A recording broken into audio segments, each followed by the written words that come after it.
तो दो तीन बातें बोलेंगे मुसलमानों, एक खुदा की उपासना करें, हम तो एक ही ईश्वर की उपासना करते हैं। बोले तो तुम तो कई देवी देवता की उपासना करते। अरे हमारे पास कई देवी देवता है, तुम्हारे पास नहीं है तो तुम्हारा टोटा है।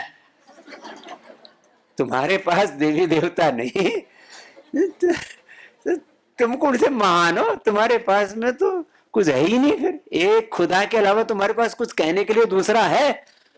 हमारे पास तो 33 कोटि देवी देवता हैं, वो हमारी ताकत है, वो हमारे पूर्वज हैं, वो हमारे सिद्ध हैं, वो हमारे महापुरुष हैं, वो हमारे जो है भगवान की विभूतियां हैं। तो वो तो हमारे, फिर हमारे यहाँ भेदभाव नहीं है। इनके यहाँ तो सिया सुन्नी कितने फिरके हैं, एक दूसरे को मार काट करते हैं, एक दूसरों को क्या मस्जिदें अलग है बम से उड़ाते हैं, बहुत बुरी हालत है। तो किस बात का तुम मेरे मान, तो ईश्वर तो एक ही है, बात खत्म हो गई। देवी देवता वो हमारे, भेदभाव हमारे यहाँ है नहीं। कोई भेदभाव करता है तो उसका अपना अविवेक है, वो हमारा सनातन धर्म का हिस्सा थोड़ी है। और क्या है तुम्हारे पास? बोले हमारे पास मूछ नहीं है। तो मूछ कोई जन्नत में अटकती है? हमारे तो दाढ़ी मूछ दोनों ही है। अच्छा वैसे कहते हैं वो स्त्रियों को नीचा मानते हैं, कभी भी आप देखो उनको पॉलिटिक्स में नहीं आने देते। पूरे वर्ल्ड में कहीं पॉलिटिक्स में कोई महिला को देखा तुमने? कहीं बिजनेस में इस मुसलमान महिला को देखा तुमने? मस्जिदों में उनकी नमाज होती, वहां तक तो उनको जाने नहीं देते। कहते हम भेदभाव नहीं मानते।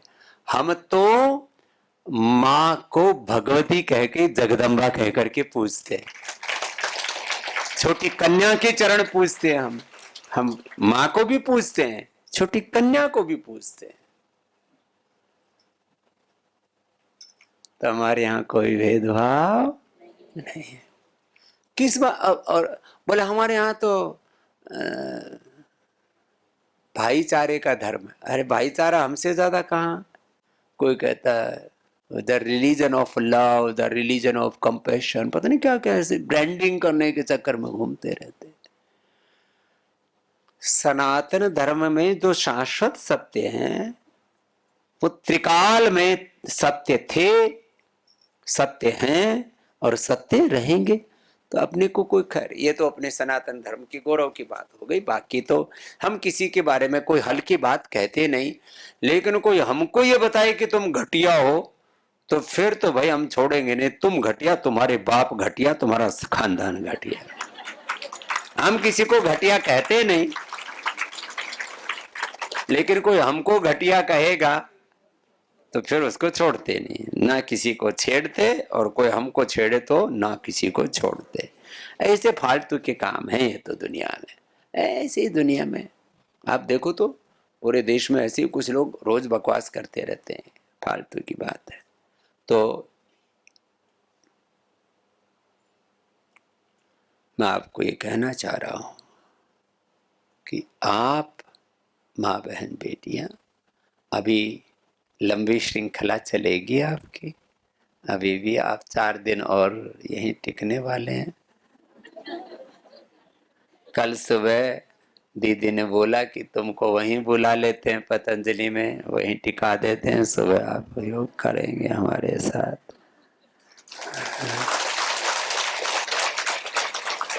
फिर कल आपको पतंजलि रिसर्च फाउंडेशन, योगग्राम, निरामयम, पतंजलि गुरुकुलम, गौशाला सब कुछ भी दिखाते हैं। हमारे पास छोटी छोटी गैया मैया भी हैं, पुंगनूर वाली, बड़ी बड़ी गैया मैया भी हैं, हमसे भी ऊंचे वाली, और सब देसी गाय भी हैं।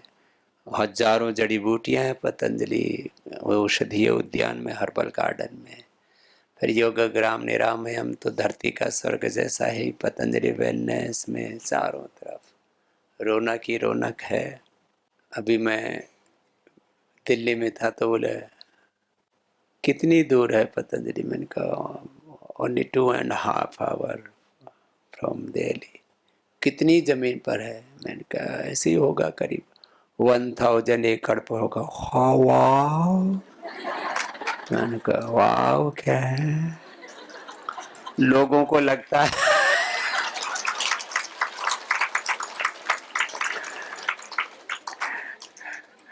सच्ची बात तो यह है कि जितनी जगह में पतंजलि फैला है हम भी नहीं गए वहां तक। तुम्हारे घर में 4-5 कमरे हैं ना, दो भी, तो उसमें तुम सब में घूमे हुए हो ना। पतंजलि में कम से कम 4-5 हजार कमरे में, हम तो 4-5 कमरे में गए होंगे।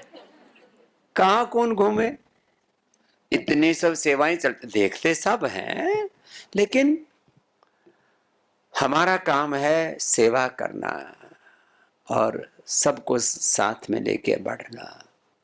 तो आपको एक तो ये गौरव होना चाहिए कि विश्व का सबसे बड़ा आयुर्वेद का कार्य, आयुर्वेद की सेवा जहां हो रही है वो पतंजलि योग पीठ है।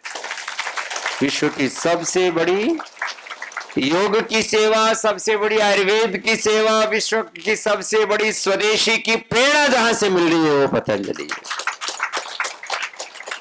और विश्व की सबसे बड़ी शिक्षा और चिकित्सा की इस रूप में सेवा, शिक्षा, education for character building, education for leadership, education for divinity. Education is not information, सूचना मात्र शिक्षा नहीं है।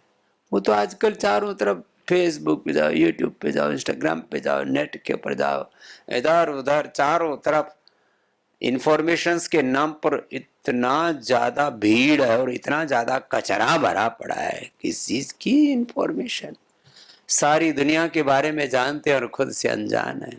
ये शिक्षा नहीं है मात्र। शिक्षा जो इंसान को इंसान बनाए, नर को नारायण बनाए, मानव को महामानव बनाए, शिक्षा वो बोध अपने भीतर जगाए। हमारे पिंड में ब्रह्मांड है, क्या है बोलो, पिंड में। हाँ, तो देखो अब 5-7 वाक्य लिखाता हूं तुमको। हमेशा सात्विक चेतना में, उच्च चेतना में, दैवी संपद में, आत्म स्वरूप में रहना। कुछ भी शब्द लिख लो जिसको जो शब्द अच्छे से समझ में आता है। हमेशा किसमें रहना, सात्विक चेतना में, दैवी संपद में, हमेशा गुरु चेतना, ऋषि चेतना में, योग चेतना में, हायर कॉन्शियसनेस में, और हमेशा अवेयर रहना, शुद्ध स्वरूप में रहना। हम ना बार बार किसी भी कारण से कोई ना कोई आलम्बन आ जाते हैं। अभाव में, प्रभाव में, दबाव में हम दब जाते हैं, प्रवाह में बह जाते हैं, अभाव में अपने आप को हीन महसूस करने लगते हैं। अभाव हमें गिराता है, प्रभाव हमें बहाता है, बह जाते हैं, और दबाव में दब जाते हैं। न अभाव में रहना, न दबाव में रहना, न प्रभाव में रहना, अपने स्वभाव में रहना। किस में रहना, स्वभाव में। और हमारा स्वभाव योग है, अध्यात्म है। स्वभाव अध्यात्मम उच्यते, क्या है बोलो, स्वभाव अध्यात्मम उच्यते। श्रीमद् भगवद गीता का 8वां अध्याय का 3रा श्लोक का छोटा सा अंश है ये। किम तद ब्रह्म किम अध्यात्मम किम कर्म पुरुषोत्तम अधिभूतम च किम प्रोक्तम दैवम किम उच्यते। तो खैर यहाँ से शुरू होता है। तो स्वभाव अध्यात्मम, अपने स्वभाव में रहना। और अपने स्वभाव से कभी इधर उधर हो जाओ तो कभी कभी थोड़ी ऊंची नीची हो जाती है, कभी कभी हम थोड़ा अहंकार भी कर लेते हैं, कभी कभी ऊंचा भी बोल लेते हैं, कभी कभी अपने स्वरूप से भी नीचे आ जाते हैं, कभी कभी गुस्सा भी कर लेते हैं, कभी कभी राग भी कर लेते हैं, ये मेरा है, ये मेरी है, कभी कभी द्वेष भी कर लेते हैं। लेकिन इन चीजों से गड़बड़ नहीं करना। किस में रहना, स्वभाव में। तो अपने स्वभाव में रहना, अपने स्वरूप में रहना, अपनी निजता में रहना, यही तो योग। अथ योगानुशासनम, योगानुशासनम का बहुत ऊंचा अर्थ है। अथ योग एव अनुशासनम, अनुशासनम शरीरस्य, अनुशासनम इंद्रियाणाम, अनुशासनम मनसः, अनुशासन आत्मनः, शरीर का, इंद्रियों का, मन का अनुशासन, उसको डिसिप्लिन में रखो, डिविनिटी में रखो, तो आप अपने स्वरूप में रहो। 24 घंटा जागते हुए जो अपने स्वरूप में रहना सीख जाते हैं ना, और किसी कारणवश कोई भूल हो भी जाए तो एक क्षण में अपने, ये अगला वाक्य लिखो, एक क्षण में अपने स्वरूप में लौटने का अभ्यास होना चाहिए। गुस्सा आ गया, जैसे ये कई बार गड़बड़ करते हमारे शरीर, क्या कर रहा है तू, तेरे को शूटिंग में नहीं आती, फिर आगे लिखे, अरे बेटे ठीक से कर ले थोड़ा, देखो एक क्षण में गुस्सा हो गया, नाटक किया, गुस्सा थोड़ी हुआ। ऐसे कभी नाटक हो जाए तो एक अगले तुरंत, तो हमारे कई अंतरंग जन हमको बोलते रहते हैं, स्वामी जी बैक गियर बड़ा जबरदस्त, स्वामी जी का ब्रेक बड़ा जबरदस्त है, एकदम से पूरा 200 की स्पीड से चलते हैं और फिर एकदम से ब्रेक लगा देते। नहीं तो कुछ बहनों को तो रोना स्टार्ट हो तो 4-6 घंटे तो रुकता ही।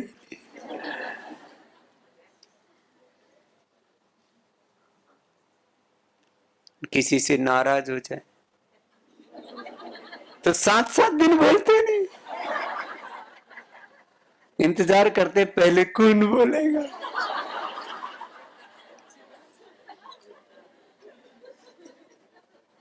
और इस बार तो मैं कतई माफी नहीं मांगूंगी,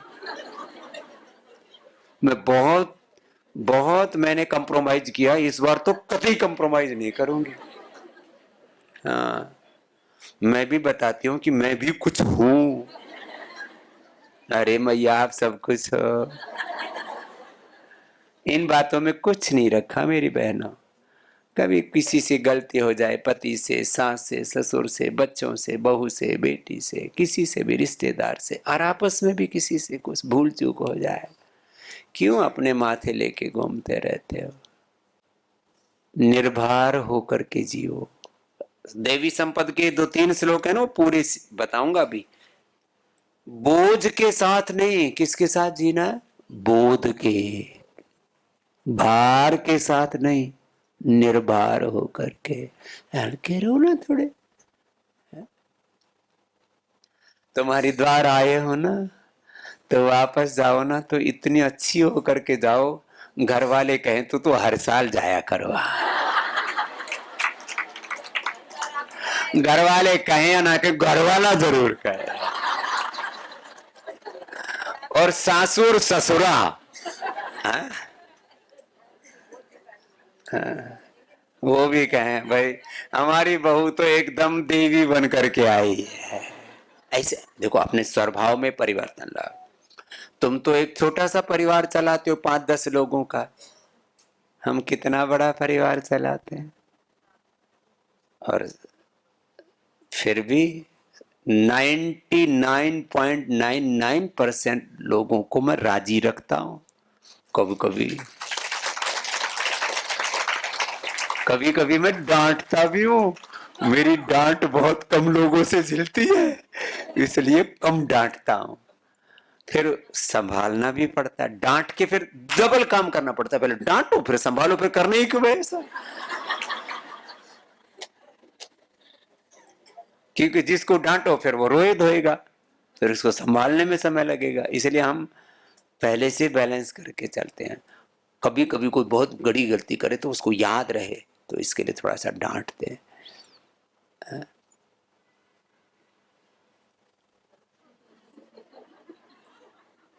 तो तुम अपने स्वरूप में लौट आओगी ना, नहीं तो कभी कभी तो एकदम, तुमने ऐसा क्या क्यों, तुमने ऐसा कहा क्यों, ऐसा ऐसा पूरा एकदम कुछ तो चंडी सी बन जाती है ऐसा बेकरार। मैं बहुत दब के रह ली, आगे से नहीं दबूंगी।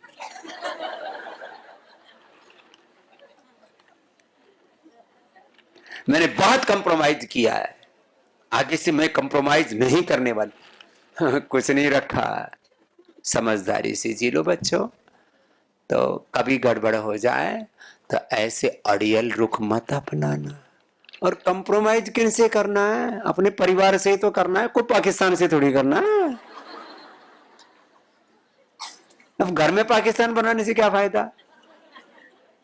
ऐसे संगठन की बहनों में भी आपस में किसी से भूल हो जाए तो तुरंत अपना भूल सुधार करो और अपने स्वरूप में लौट आओ।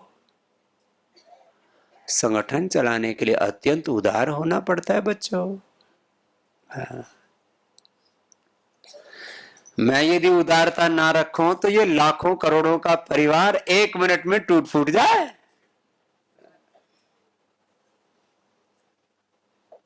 हम बच्चों को प्यार से संभालते हैं। शोभा इतनी ठाड़ी, संजीवनी इतनी पतली,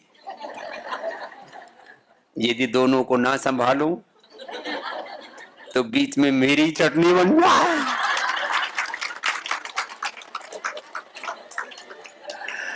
लेकिन एक बात कहता हूं, मेरे बच्चे इतने अच्छे हैं, जो मैं बोलता हूं उसको मान लेते हैं। एक बार सबका अभिनंदन है। नहीं, हमारे जो गुरु कह रहे हैं वो हमें मानना है। तो इसके लिए क्या करना पड़ता है? इसके लिए तपस्या करनी पड़ती है। आपको खुद इतना सहिष्णु बनना पड़ता है, इतना ज्यादा तप पुरुषार्थ करना पड़ता है, इतना ज्यादा आपको सहनशील होना पड़ता है, धीरज रखना पड़ता है, सबसे प्रेम करना पड़ता है, निर्दोष हृदय रखना पड़ता है। अपने जीवन की दिव्यता, रामचरितमानस की नवधा भक्ति और विजय रथ की चौपाइयां और ये दैवी संपद के श्लोक। चलो मेरे साथ बोलो। अभयम सत्व संशुद्धि ज्ञान योग व्यवस्थिति दानम दमश्च यज्ञश्च स्वाध्यायस्तप आर्जवम् अहिंसा सत्यम अक्रोधस त्यागः शांतिरपैशुनम। अपैशुनम मतलब किसी की निंदा नहीं करना है। कितने सरल सरल शब्द है ना। अहिंसा सत्यम अक्रोधः त्यागः शांतिरपैशुनम। दया भूतेषु अलोलुप्त्वम्। अलोलुप्त्वम् मतलब कोई लालच नहीं। दया भूतेषु अलोलुप्त्वम् मार्दवम् ह्रीरचापलम्। मार्दव मतलब मृदुता, कोमलता। ह्री शास्त्र निषिद्ध कर्म को, गुरु शास्त्र के विरुद्ध आचरण नहीं करना। ह्री अचापलम चंचलता नहीं। किसी की आंखें बड़ी चंचल होती है, थोड़ी देर इधर देखेंगे, अरे क्या तो तूफान मचा रखा आंखों में। धीरज रख। वैसे माँ बहन बेटियों की नजरें बड़ी शांत होती हैं, पुरुषों की नजरें बड़ी खतरनाक होती है। और माँ बहन बेटियों को नजरों की पहचान भी होती है। मैंने कई प्रसंग ऐसे देखे, जिस पुरुष की नजरों में खोट होता है तो माँ बहन बेटियां तुरंत पहचान लेती हैं। अपनी बहू बेटियों को उनको बचाना पड़ता है, घर को बचा के रखना पड़ता है। अपने हस्बैंड, उसकी भी नजरें इधर उधर जाएं तो तुरंत इनको पहचान में आ जाता है कि इसकी नजरों में कुछ और आ गया है, इसकी नजर उतारो। चंचलता नहीं, आंखों में, हाथों में, पैरों में। है? कुछ तो हमेशा ही मटकते मटकती रहती। अरे थोड़ा शांति रखो।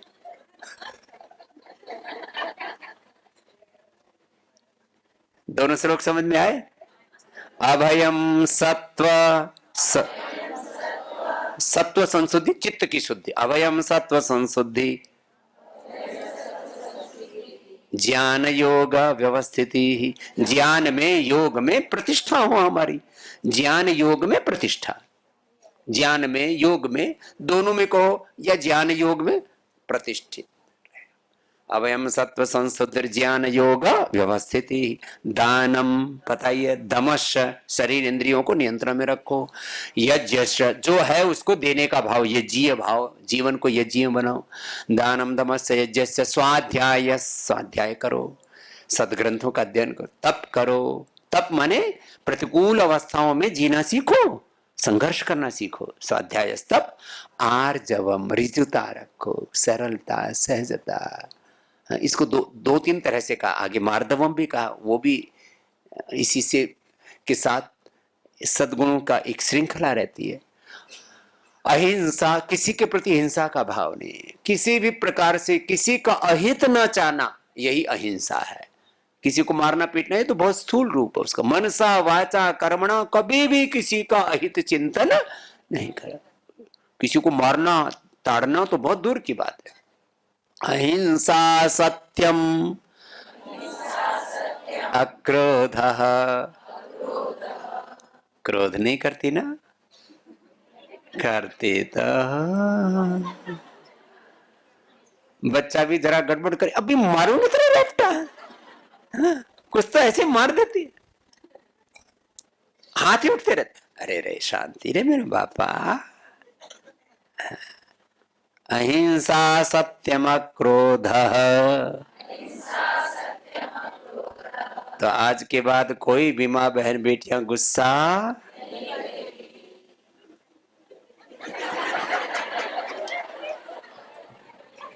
अच्छा, अभी तो मैं सब चीजों की हाँ करा लूं, पता तो तब लगेगा जब एक दूसरे के साथ गुस्सा नहीं करोगी, परिवार में गुस्सा नहीं करोगी, है? ऐसा ही जीना है। क्रोध को अधर्म कहा है और अक्रोध ही धर्म है, पुण्य है, दैवी संपद है। अहिंसा सत्यम क्रोध, और झूठ तो बोलती नहीं आप कतई। अहिंसा सत्यम क्रोध, त्याग शांति अपैशुनम। त्याग तो करते हो, सेक्रीफाइस तो, घर छोड़ दिया, परिवार छोड़ दिया, सब कुछ छोड़ते ही छोड़ते, अब तो सब मोह छोड़ दिया, माया छोड़ दी, आभूषण छोड़ दिए। ये तो थोड़े बहुत ऐसे ही प्रतीकात्मक रूप से छोटे छोटे पहन रखे, किसी चीज का आपको वो आकर्षण नहीं है। त्याग शांति ही, शांति में रहती हो। वैसे किसी का नाम शांति हो तो बहुत अशांति करती है, ऐसा मत करना।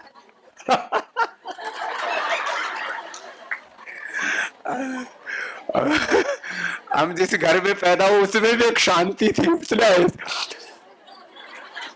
ऐसी क्रांति करके रखती थी।